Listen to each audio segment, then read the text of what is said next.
너무 과분한 칭찬해 주셔서 또 몸둘 바를 모르겠습니다. 네. 오늘 제가 차양 예배 설교를 한다 그래서 지금 이 자리에 성령 하나님이 얼마나 강하게 임재했는지 열기가 너무나 뜨겁습니다, 여러분. 저 정말 죄송한데 제가 마이를 벗고 설교를 해도 될까요? 땀이 너무 많아서. 동희 괜찮으실까요? 감사합니다.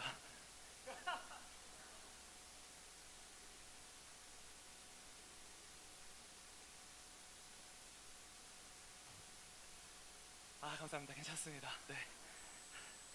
네. 설교를 전하기 앞서서요, 우리 좌우 옆에 계신 성도님들의 냄새를 한번 맡아보았으면 좋겠습니다.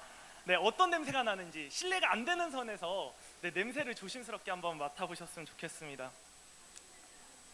그런가요? 네. 네, 이렇게 보면요, 냄새를 맡으려고 할 때 반응하는 세 가지 유형이 있는 것 같습니다. 제가 한번 나눠봤는데요. 첫 번째 유형은요, 수줍게 막 피하시는 유형이 있습니다. 이런 분들은 아침에 내가 깨끗하게 씻고 나왔는데 향수도 뿌리고, 근데 하루 종일 땀으로 주차 봉사하고 식당 봉사하다 보니까 혹시나 나에게서 취두부 냄새가 나지 않을까, 그래갖고 이제 두려워서 피하시는 부류가 있습니다. 이런 부류를 열심 봉사형이라고 합니다. 그리고 두 번째는요, 당당한 경우입니다. 냄새 맡는데 당당합니다. 이런 분은 아침에 깨끗하게 씻고 나왔어요. 그리고 교회에서도 땀을 별로 흘리지 않았거든요. 네, 이런 분들은 이제 흔히 땀을 안 흘리면서 이제 꿀보직에서 일한다 해서 꿀봉사 부류가 있습니다. 그럼 마지막은 세 번째는요, 지나치게 정색을 하면서 피하시는 분들이 계십니다. 이런 분들은 조금 경계해야 합니다. 왜냐하면 이런 분들은요, 점심에 가볍게 반주를 하셨을 수도 있고요, 아니면 구름 과자를 잡수셔서 혹시나 냄새가 뵐까봐, 이런 분들은 조금 조심을 해야 합니다. 농담이고요. 사람들은요, 실제로 이렇게 맡아보면요, 사람들에게선 각기 다 다른 냄새가 납니다. 사람뿐만 아니라요, 여러분 집을 이렇게 돌아다녀도요, 집집마다 가도 집에서 나는 냄새가 다 다르게 납니다. 어떤 집에서 약간 한약방 같은 냄새도 나고요, 어떤 집에서는 이렇게 디퓨저를 많이 해놨는지 되게 좋은 냄새가 많이 나기도 하고요. 집집마다 그 특유의 집 냄새들이 다 납니다. 또한 한참 자라나는 저희 청소년부 아이들에게는요, 남자애들에게는 남자 냄새가 납니다. 아시나요, 여러분? 저 청소년부 때 방에 저희 어머니가 들어오시면 자꾸 남자 냄새가 난다고 환기 좀 시키라고 하시는데요, 본인들은 못 느낍니다. 본인들은 못 느끼는데 냄새가 난다고요. 훈련소에서 이제 훈련을 막 마치고 온 훈련병들, 자대 배치를 받은 사람들, 그 병장들에게, 그 이등병들에게도요, 훈련소 냄새라는 게 있어요. 훈련소 냄새 나는데 본인들은 몰라요. 그럼 딱 오면 한번 씻겨라 손님들이 이럽니다. 그럼 깨끗하게 씻기고 군복을 이제 세제를 넣어서 빨면요, 냄새가 많이 가시게 됩니다. 그리고 호래비들에게서 호래비 냄새가 난다 그러죠. 왜 자꾸 남자들한테만 이렇게 냄새가 나는지 모르겠는데요, 유독 남자들, 잘 모르겠습니다. 여튼 우리는 이렇게 각종 방구 냄새, 땀 냄새, 남자 냄새, 호래비 냄새 등을 풍기며 이 세상을 살아갑니다. 여러분, 제가 서두에 이렇게 냄새에 대해서 말한 이유는요, 바로 오늘 본문에서 사도 바울은 냄새를 가지고 그리스도인들에 대해서 설명을 하고 있습니다. 다 함께 우리 15절, 고린도후서 2장 15절을 우리 한 목소리로 같이 읽도록 하겠습니다. 15절입니다.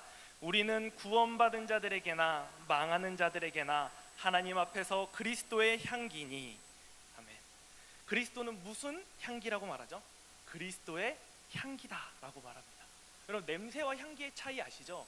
냄새는요, 코를 통해서 들어오는 모든 기운을 다 냄새라고 합니다. 그런데 그 중에서 좋은 냄새를 향기 또는 향내음 이런 식으로 표현을 합니다. 그래서 똥냄새를 똥향기라고 하지 않고요, 꽃냄새가 아닌 꽃향기, 꽃내음이라고 말하는 것입니다. 그래서 사도 바울은 우리를 향해서 너희는 그리스도의 향기야, 다시 말해서 예수라는 좋은 냄새가 나는 사람들이야 라고 말을 합니다. 얼마나 아름다운 표현입니까? 하나님을 믿는 주의 성도들은 그리스도의 아름다운 향을 내는 향기들입니다. 여러분들은 주위에 어떤 향을 품고 사십니까? 그렇다면 이런 궁금증이 생길 수 있을 거예요. 그리스도의 향기는 어떤 향일까? 라는 궁금증이 생기실 수 있습니다. 사도 바울은 그에 대해서 14절에 이렇게 말씀합니다. 항상 우리를 그리스도 안에서 이기게 하시고 우리로 말미암아 각 처에서 그리스도를 아는 냄새를 나타내시는 하나님께 감사하노라. 각 처에서, 즉 우리의 모든 삶의 자리에서를 말합니다. 교회에서는 내가 속한 성교회일 수도 있고요, 내가 다니는 직장이면 직장, 사업터면 사업장, 만나는 친구들과 모임, 아니면 가정이면은 가족 안에서 우리로 말미암아 그리스도를 아는 냄새를 나타내는 자가 바로 그리스도의 향기를 바라는 사람이라는 것입니다. 사람들을 만나다 보면요, 항상 긍정적이고 입술에 늘 감사가 넘치고 좋은 말, 남을 세워주는 말만 하는 사람들이 있습니다.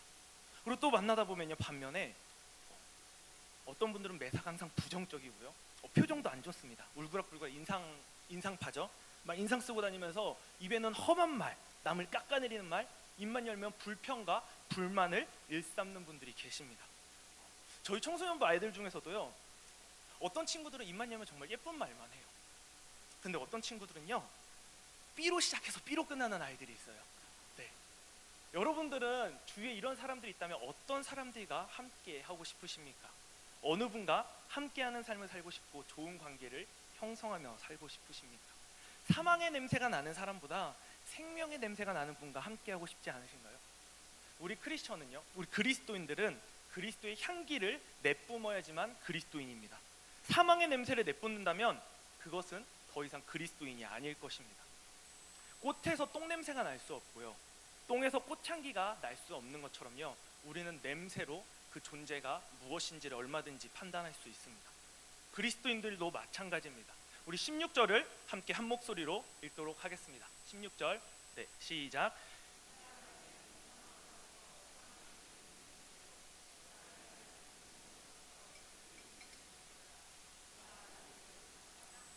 아멘. 사도 바울은 16절 마지막 이렇게 말하죠. 누가 이 일을 감당하리요? 누가 이 일을 감당하겠습니까? 누가 감당해야만 하겠습니까? 사망에서 사망으로 이르는 사람이어야 하겠습니까? 아니면 생명에서 생명으로 이르는 사람이어야겠습니까? 당연히 생명에서 생명에 이르는 사람이어야 하지 않겠습니까? 우리는 어떤 부류의 사람인지 이 시간 한번 겸손하게 돌아보았으면 좋겠습니다. 내가 속한 공동체에서 아니면 내 주위 사람들은 나를 어떤 냄새로 인식하고 평가할까 한번 생각해 보시기 바랍니다. 멀리 가지 않아도 될 것 같습니다. 가정에서 나는 어떤 향기로 살아가고 계십니까? 내 자녀들에게, 아니면 혹은 나의 부모에게, 아니면 가장 가까운 나의 인생의 동반자인 내 배우자에게 나는 어떤 냄새로 살아가는지 한번 생각해 보시기 바랍니다. 한번 생각해 보세요. 내 배우자는 나를 무슨 향기로 비유할까? 여러분, 제가 재미있는 얘기를 하나 준비했는데요, 지난 수요일 날 저희 청소년부 선생님들이랑 주중에 모였고 수련회를 준비하다가 한 선생님께 들은 재미난 이야기였는데요, 실화를 기반으로 한 약간 과장이 섞여 있는 픽션이라고 합니다. 혹시 평생을 행복하게 살아간 노부부 이야기라고 아십니까? 알아보시나요? 다행이네요. 제가 해드리겠습니다. 평생을요, 그렇게 오랫동안 노부부로 살아갈 때까지 부부싸움을 한 번도 해보지 않은 부부가 있다고 합니다. 어떻게 그렇게 살 수 있었는지 취재를 가서 한번 확인해 보니까 신혼 시절에 있었던 얘기를 할아버지께서 해주시더랍니다. 당시 할아버지 할머니가 고양이를 키우고 있었는데요, 고양이가 고양이 밥을 주는 할머니 손을 핥혔다고 합니다. 그러자 할머니가 고양이를 향해서 원 이렇게 말했다고 합니다. 그리고 시간이 지나서 할머니가 또 고양이를 키우는데 할머니가 열심히 짜놓은 틀을, 그 니트를 다 고양이가 헤집어 놓은 거예요. 할머니가 고양이를 향해서 투 이렇게 말했다고 합니다. 짐작이 되시나요? 그리고 어느 날 고양이가 또 한 번 더 할머니의 손을 핥히자 할머니가 갑자기 가슴에서 총을 꺼내서 고양이를 쏴 죽였다고 합니다. 그러자 할아버지가 너무 당황했고, 당신 뭐 하는 거야? 미쳤어? 지금 뭐 하는 거야? 라고 말하자 할머니가 뭐라고 했을까요? 원 이라고 할아버지한테 말을 했다고 합니다. 그 뒤로 할아버지는 싸우지 않고 할머니가 행복하게 살았다고 합니다.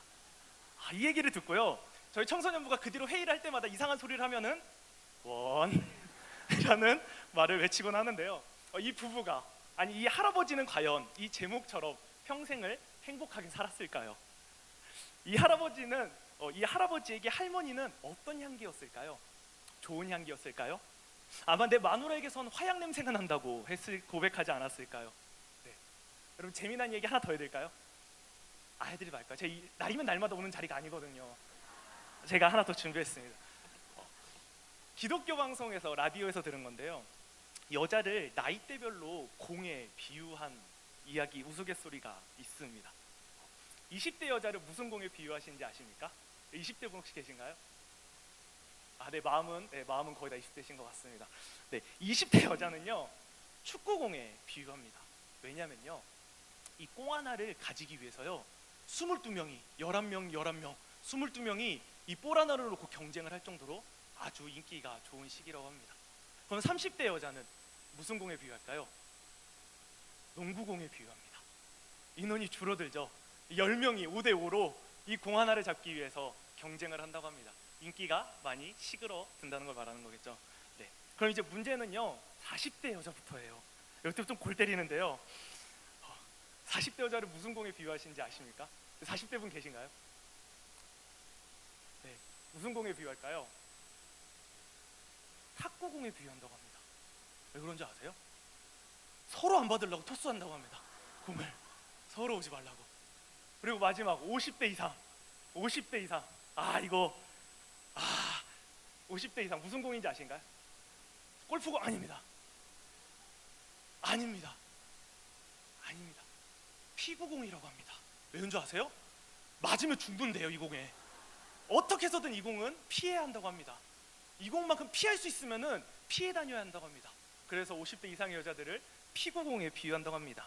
제가 이야기한 점이 아니란 걸 다시 한번 짚고 넘어가도록 하겠습니다. 네. 이상은요 없어요. 제가 잘 못 들었어요. 네. 이 우스갯소리가 과연 여자들에게만 해당되는 걸까요? 남자들도 나이 먹으면 다 똑같은 것 같습니다. 남녀관계에 대해서 제가 벌써부터 공감이 되는 말을 들었던 적이 있어서 잊혀지지가 않는데요. 한번 성도님도 공감이 되시는지 한번 들어보시기 바랍니다. 남자는 결혼하기 전에 여자가 절대 변하지 않기를 간절히 원한대요. 근데 안타깝게도 여자는 반드시 변한대요. 반대로요, 여자는 결혼하기 전에 남자가 제발 결혼했으면 바뀌었으면 변했으면 좋겠다라고 결혼하는데요. 안타깝게도 남자는 절대 죽을 때까지 변하지 않는다고 합니다. 맞나요? 공감이 되시나요? 네. 이런 우스갯소리가 시사하는 바가 무엇일까요? 우리 인생이 우리 삶이 가정에서부터 부부가 이렇게 서로에게 좋은 영향보다는 서로에게 상처를 주기 쉽고 아픔을 주기 쉽다는 것을 풍자화하고 희화화하는 거 아니겠습니까? 오늘 본문은 말씀합니다. 그리스도의 향기로 생명의 냄새가 나는 삶을 살라고. 부부관계 역시 서로가 서로에게 그리스도의 향기로, 내 남편에게선 내 아내에게선 화약의 냄새가 아니라요, 피구공의 냄새가 아니라요, 그리스도의 향기가 난다고, 사랑의 향기가 난다고. 내 배우자한테만 가면은 나는 되게 마음이 편해져, 되게 아로마 같은 향이야 라고 고백할 수 있는 삶과 가정이 되어야 되지 않겠습니까? 누가 이 세상 속에서 생명의 냄새를 감당하는 삶을 살아야 하겠습니까? 누가 그리스도를 아는 냄새를 바라는 삶을 살아야 하겠습니까? 세상 사람들과는 다른 삶을 살아가는 것이 바로 그리스도인들입니다. 세상 사람들이 기독교인을 아직도 욕하고 개독교라고 하고 소위 잘못된 목사들을 욕하고 헐뜯고 뭐 장로 똑같지 권사 똑같지라고 욕하고 비난한다 할지라도요, 우리 구의교회 성도님들만큼은 세상 속에서 예수 냄새가 난다. 집사님만 보면 마음이 참 평안해져. 우리 권사님만 얘기하면은 내 모든 근심 걱정이 다 사라져. 좀 홀가분해지는 것 같아. 좋은 기운을 받게 돼. 항상 고마워 라는 말을 들어야 되지 않겠습니까? 우리들의 삶을 겸손히 돌아보았으면 좋겠습니다. 물론 우리들의 연약함이 있습니다. 단점도 있고요, 우리에게도 모나고 가시 같은 부분들도 존재합니다. 그래도 우리 그리스도인들에게 공통적으로 나타나야 될 성품은요, 바로 사랑이라는 성품입니다. 제가 좋아하는 말씀 두 구절을 제가 읽어드릴게요. 요한복음 13장 34절로 35절의 말씀인데요. 새 계명을 너희에게 주노니 서로 사랑하라. 내가 너희를 사랑한 것 같이 너희도 서로 사랑하라. 너희가 서로 사랑하면 이로써 모든 사람이 너희가 내 제자인 줄 알리라. 아멘. 요한일서 4장 7절로 8절의 말씀입니다. 사랑하는 자들아, 우리가 서로 사랑하자. 사랑은 하나님께 속한 것이니 사랑하는 자마다 하나님으로부터 나서 하나님을 알고, 사랑하지 아니하는 자는 하나님을 알지 못하나니 이는 하나님은 사랑이심이라. 아멘. 우리가 사랑 안에 거하고 서로 사랑하는 삶을 살 때 우리는 하나님을 경험하고 하나님을 아는 냄새를 세상에 전하는 자로 살아갈 수 있을 것입니다. 산상수훈에서 예수님은 제자들에게 이렇게 살아가라고 말합니다. 세상의 빛과 소금이 되어라. 여러분, 소금이 맛을 내려면 어떻게 돼야 되죠? 자기 몸이 녹아져야지만 짠맛을 냅니다. 초가 빛을 밝히기 위해서는 자신이 타는 고통을 감내야지만 세상에 빛을 발할 수 있습니다. 즉 그리스도인들은요, 그리스도의 향기를 바라는 사람들은요, 곧 사랑하며 살아가는 사람들이고, 자신을 희생하며 살아가는 삶일 것입니다. 제가 왕영선 담임 목사님 설교를 듣는 중에요, 한 두세 달 전인가요? 설교를 인상 깊게 들었던 말씀이 있는데요, 사랑과 희생은 동의어다. 그래서 사랑에 희생을 넣어서 읽어도 말이 된다고 해서 너무 신기했던 적이 있었습니다. 제가 아까 읽었던 말씀에 제가 희생을 넣어서 읽어보겠습니다. 새 계명을 너희에게 주노니 서로 희생하라. 내가 너희를 희생한 것 같이 너희도 서로 희생하라. 너희가 서로 희생하면 이로써 모든 사람이 너희가 내 제자인 줄 알리라. 아멘. 희생하는 자들아, 우리가 서로 희생하자. 희생은 하나님께 속한 것이니 희생하는 자마다 하나님으로부터 나서 하나님을 알고 희생하지 아니하는 자는 하나님을 알지 못하나니 이는 하나님은 희생이십니다. 아멘. 네. 사랑은 곧 희생입니다. 여러분, 사랑하는 사람을 위해서는요, 자신을 희생합니다. 제가 여자친구가 있거든요. 제 여자친구 웃기신가요? 여자친구 있습니다. 이렇게 여자친구를 만나면요, 제 돈을 희생합니다. 여자친구를 만날 때 지금 돈 꺼내는 게 아깝지 않아요. 제 남자친구들 만날 때는요 진짜 아깝거든요. 근데 여자친구를 만나서 맛있는 걸 살 때는 아깝지 않습니다. 여자친구가 밤에 무섭대요. 그럼 집 앞에 데려다주는 시간이 아깝지 않습니다. 네, 제 시간이든 제 돈이든 사랑한 사람을 위해서라면은 모든 것을 희생하게 됩니다. 저희 부모님도, 또 모두의 부모님도 그런 것 같습니다. 내 자식이 아프면은 밤새 간호하고, 차라리 내 자식이 아플 바에는 내가 더 아팠으면 좋겠다, 내 자식이 힘들 바에는 내가 차라리 더 힘들면 좋겠다라고 생각하는 게 부모님의 마음인 것 같습니다. 그것이 바로 사랑의 마음이고 희생의 마음입니다. 우리의 영적인 부모님이신 하나님도 마찬가지입니다. 우리들을 너무 사랑하셔서요, 내 아들 독생자 예수를 십자가에 희생할 정도로, 희생해도 아깝지 않을 정도로 우리를 사랑하셨습니다. 그리고 지금도 우리를 사랑하고 계십니다. 우리 좌우 옆에서 계신 성도님들과 이렇게 인사했으면 좋겠습니다. 저희 청소년부 스타일인데요, 이렇게 하면 됩니다. 아시죠? 네, 손가락 하면서 성도님을 참 많이 사랑합니다. 제가 희생하겠습니다. 성도님에게서는 좋은 향기가 납니다. 이렇게 인사했으면 좋겠습니다. 이렇게 세상 속에서 그리스도의 향기를 바라며 예수 그리스도를 아는 냄새를 나타내는 성도들의 삶은 어떠한지 아신가요? 항상 그리스도 안에서 이기게 하시는 축복의 삶을 누리게 된다고 오늘 본문에 말씀합니다. 우리 마지막으로 14절을 우리 함께 한 목소리로 읽도록 하겠습니다. 14절입니다. 항상 우리를 그리스도로 안에서 이기게 하시고 우리로 말미암아 각 처에서 그리스도를 아는 냄새를 나타내시는 하나님께 감사하노라. 아멘. 즉, 각 처에서, 우리의 삶의 자리에서 그리스도를 아는 냄새를 바라는 사람들은요, 항상 그리스도 안에서 이기는 삶을 살아간다는 것입니다. 그 어떤 인생의 시련이 와도 그리스도의 냄새를 바라는 사람들은 시련을 예수 이름으로 극복할 줄로 믿습니다. 예수 이름으로 기도하며 나아갈 때 모든 기도의 제목이 하나님의 뜻 안에서 신실하게 이루어질 줄로 믿습니다. 예수 이름으로 기도하며 나아갈 때 모든 병마와 악한 세력이 우리 삶에서 떠나가는 역사가 있을 줄로 믿습니다. 누가 이 일을 감당하리요? 우리 구유교회 모든 성도님들에게서 그리스도를 아는 냄새가, 그리고 그리스도의 향기가 향기롭게 퍼져나가길 간절히 기원합니다.